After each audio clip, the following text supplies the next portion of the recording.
Hey folks, Kevin here. Well, it's March 19th, 2019. I'm out in the lower north workshop. Just want to give you a little bit of a progress update. Sunday, I took the day off. I was a little too sore after moving the last 2 days before that. And so I took the day off, and then Monday I came back over here. I was able to get the horizontal supports above the doors and windows and all of the vertical studs up. So all of the studding is done except for partitions and the area on the north wall where the service panel has to be pulled out and then insulated and then put right back in that area. But after getting all of the additional studs above the windows and doors done, then I went ahead and started marking out where I'm going to put the receptacle boxes. So I decided, as I mentioned in the past, that I wanted to go ahead and have all of the receptacle boxes in this room at 4 foot off the ground. It's actually 4 foot 1.5 inches. The reason is that touching the floor is the pressure treated 2x4, just in case there's ever spills or anything in here. I didn't want it to get absorbed up into the plywood itself. So I have pressure treated 2x4 all the way around the perimeter of this structure now.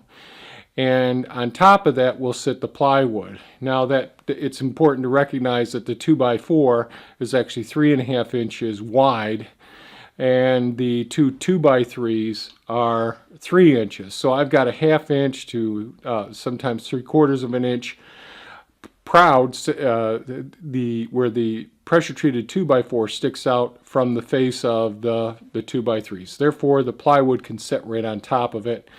And so I placed my 4-foot ruler on top of the pressure treated baseboard, marked off 4 feet all the way around the circumference of the walls, all around the perimeter, and then went ahead and placed many of the Krylon plastic receptacle boxes. Placed those all the way around, quite a few of them.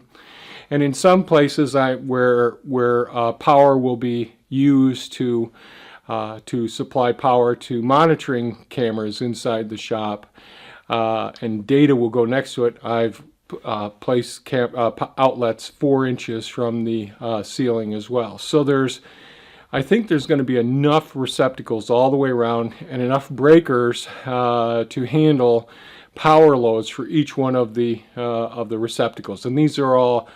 Then I ran 12-2 Romex wire, which is 20 amp service, and there'll be 20 amp receptacles as well.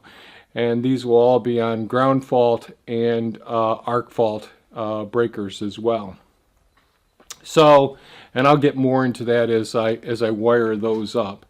But what I did do was, in some of the video, you'll see some of the wiring, the Romex wire. So this Romex wire was the wire that I pulled out of this building when I started this renovation. So I'm just reusing it, and it's in perfect condition. So I've run that all the way around. Well, in most places I still have a bit more to do. And that's about where I am at this point. So there'll be some GoPro footage. I'm using a modified, I guess they call them air rifles, for paintball or for military type looking things. So what I did was I bought one of those, and I can't remember, I think it's ATX helmets off of Amazon. It's way too small. It's the size of a child's head, I think, but it just sits on top of my head. So I had to take all the lining out and modify it. I'm putting lighting sources on it, and one of the main reasons that I got that camera, that helmet, was so that I can mount the GoPro 7 on it to record things when I'm pruning trees, all of those sorts of things. And actually having the light on it, or 2 lights on it, makes it much easier as well. I'm not sure how I'll modify it as well in the future, but I thought it'd be one more advanced way of aiding me in sharing the information without people trying to figure out what it is that I'm doing.